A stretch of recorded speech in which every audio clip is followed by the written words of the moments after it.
Olá, tudo bem? Espero que sim. Vamos para a nossa leitura bíblica.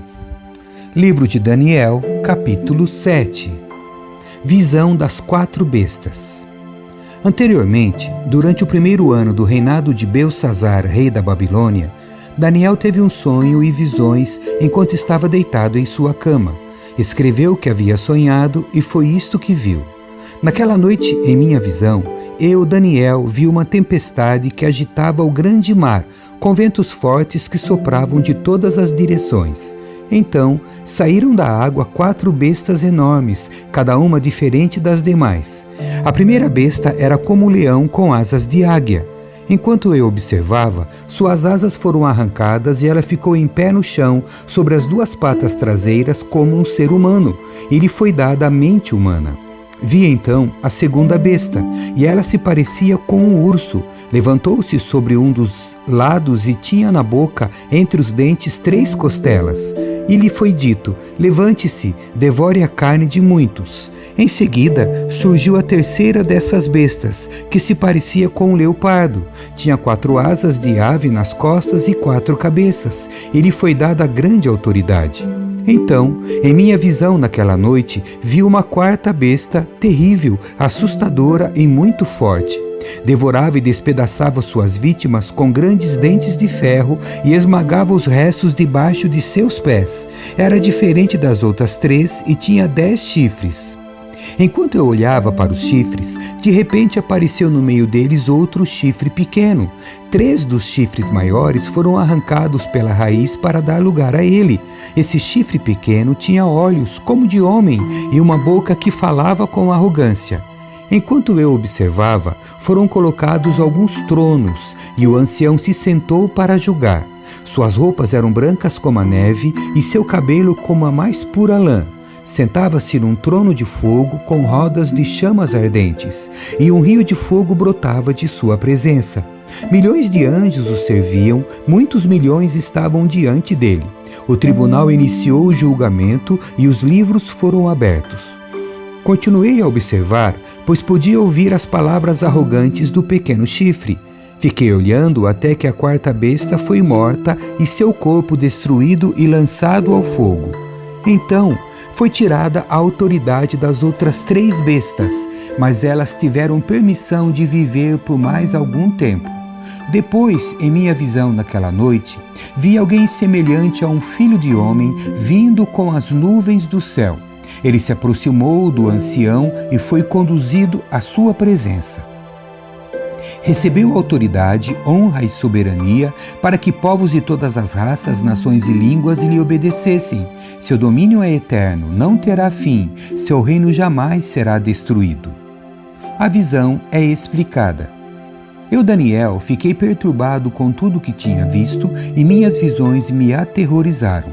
Por isso, aproximei-me de um dos que estavam em pé junto ao trono e perguntei o que tudo aquilo significava. Ele explicou: essas 4 grandes bestas representam 4 reinos que surgirão da terra. No final, porém, o reino será entregue ao povo santo do Altíssimo, e eles dominarão para todos sempre. Então eu quis saber o verdadeiro significado da 4ª besta, tão diferente das demais e tão aterrorizantes. Ela havia devorado e despedaçado suas vítimas com dentes de ferro e garras de bronze e esmagado os restos com os pés.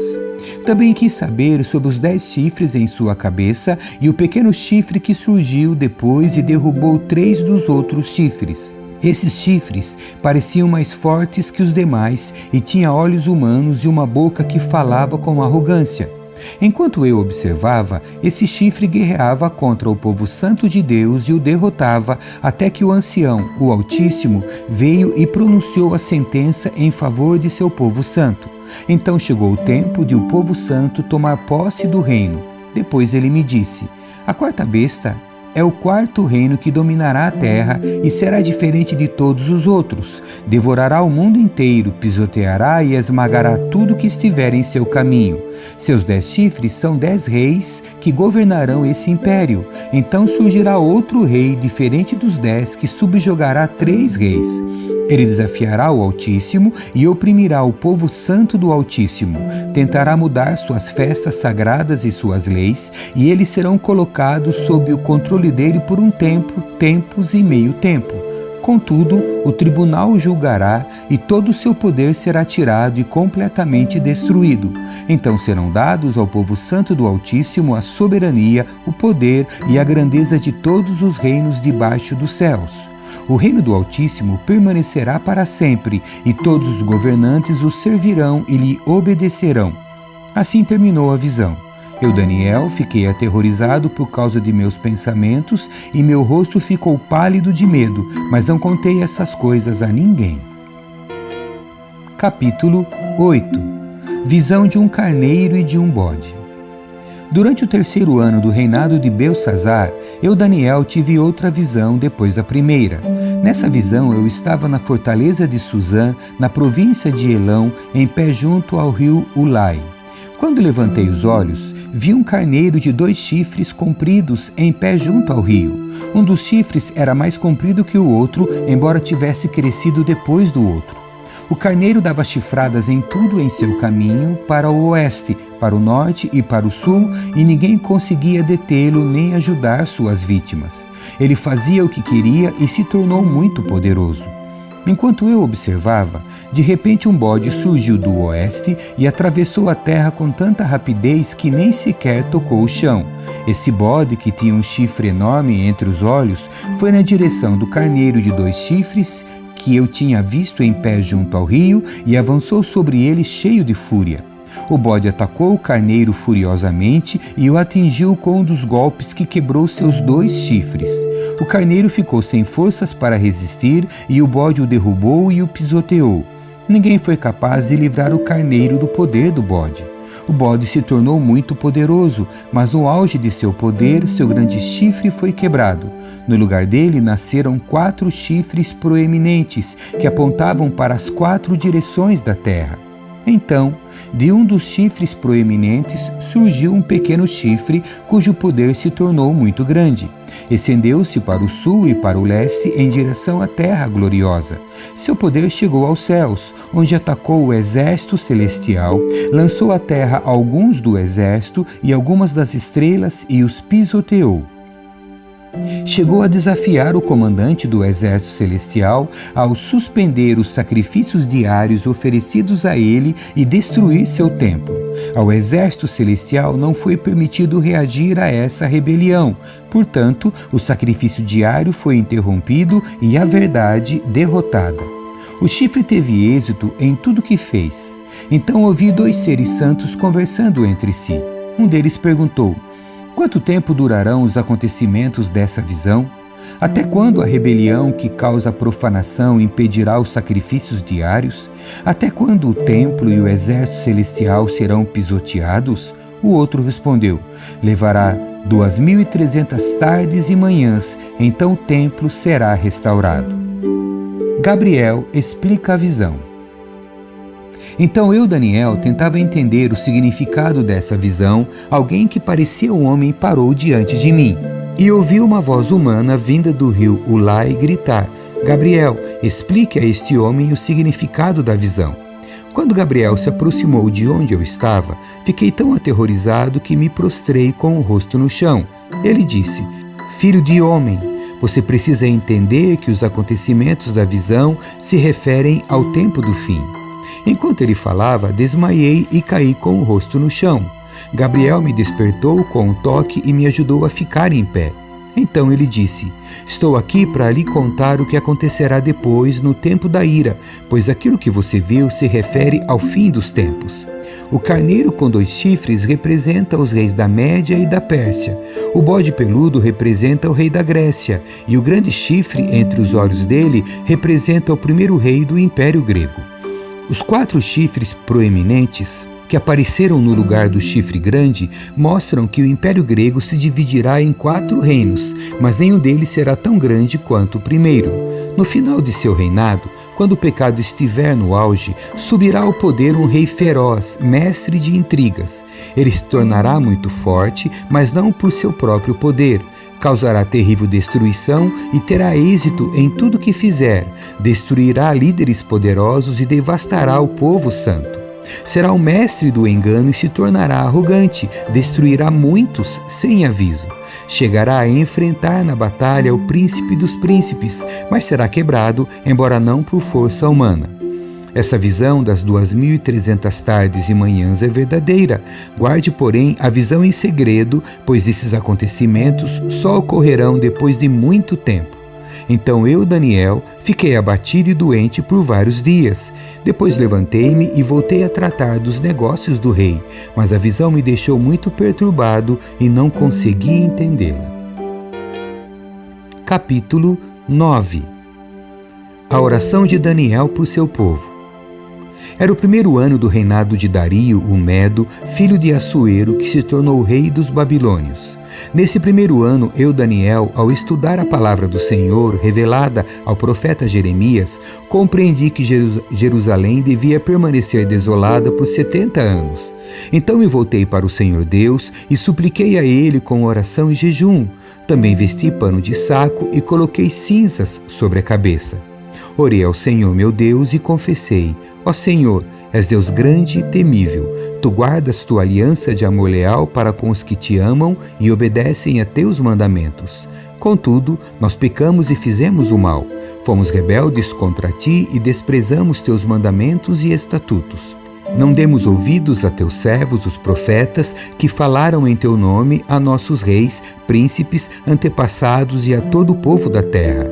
Senhor, tu és justo, mas como vês, nosso rosto está coberto de vergonha. Todos estamos envergonhados, incluindo os habitantes de Judá e de Jerusalém e todo o Israel, espalhados em lugares próximos e distantes, para onde tu nos enviaste por causa de nossa deslealdade contigo. Ó Senhor, nós, nossos reis, príncipes e antepassados, estamos cobertos de vergonha porque pecamos contra ti. Mas o Senhor nosso Deus é misericordioso e perdoador, embora tenhamos nos rebelado contra Ele. Não obedecemos ao Senhor nosso Deus, pois não seguimos as leis que Ele nos deu por meio de seus servos, os profetas. Todo Israel desobedeceu às tuas leis, desviou-se e não quis ouvir tua voz. Por isso, agora as maldições solenes e os juízos escritos na lei de Moisés, servo de Deus, foram derramados sobre nós por causa de nosso pecado. Tu cumpriste tua palavra e fizeste conosco e com os nossos governantes exatamente como havias advertido. Nunca houve calamidade tão terrível quanto a que aconteceu em Jerusalém. Todas as maldições escritas contra nós na lei de Moisés se cumpriram, e, no entanto, não quisemos buscar a misericórdia do Senhor nosso Deus, não nos afastamos de nossos pecados, nem reconhecemos sua verdade. Portanto, o Senhor trouxe sobre nós a calamidade que havia preparado. O Senhor nosso Deus foi justo em fazer todas essas coisas, pois não lhe obedecemos. Ó Senhor nosso Deus, tu trouxeste honra duradoura para teu nome ao resgatar teu povo do Egito com grande demonstração de poder. Mas nós pecamos e estamos cheios de maldade. De acordo com toda a tua justiça, Senhor, desvia a tua ira furiosa de Jerusalém, tua cidade e teu santo monte. Como resultado de nossos pecados e dos pecados de nossos antepassados, todas as nações vizinhas zombam de Jerusalém e de teu povo. Ó nosso Deus, ouve a oração de teu servo, ouve minha súplica. Por causa de ti mesmo, Senhor, volta a olhar com bondade para teu santuário desolado. Ó meu Deus, inclina-te e ouve-me, abre teus olhos e vê nossa desolação.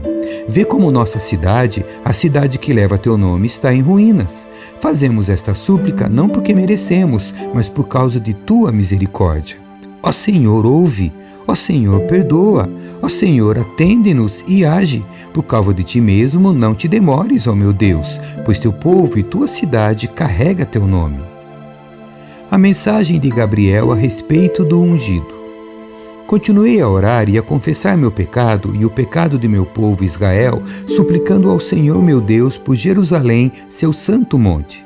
Enquanto eu orava, Gabriel, que eu tinha visto na visão anterior, veio a mim depressa na hora do sacrifício da tarde. Ele explicou: Daniel, vim lhe dar percepção e entendimento. Assim que você começou a orar, foi dada uma ordem e agora estou aqui para lhe dizer qual foi essa ordem, pois você é muito precioso para Deus. Ouça com atenção para entender o significado de sua visão. Um período de 70 semanas de Sete foi decretado ao seu povo e à sua cidade santa para dar fim à rebelião, acabar com o pecado, fazer expiação por sua culpa, trazer justiça eterna, confirmar a visão profética e ungir o lugar santíssimo. Agora ouça e entenda. Passarão 7 semanas, mais 62 semanas desde que foi dada a ordem para reconstruir Jerusalém até a chegada do governante ou ungido. Apesar dos tempos difíceis, Jerusalém será reconstruída com ruas e fortes defesas. Depois desse período de 62 semanas de Sete, o ungido será morto e nada dele restará. Surgirá um governante cujos exércitos destruirão a cidade e o templo. O fim chegará com uma inundação e a guerra e seus sofrimentos estarão decretados desde esse tempo até o fim. O governante fará um tratado com muitos por um período de 1 semana, mas depois de metade desse tempo ele acabará com os sacrifícios e com as ofertas. E numa parte do templo ele colocará uma terrível profanação até que o destino declarado para esse profanador seja finalmente derramado sobre ele. Amém. Que Deus abençoe a sua leitura. Tchau.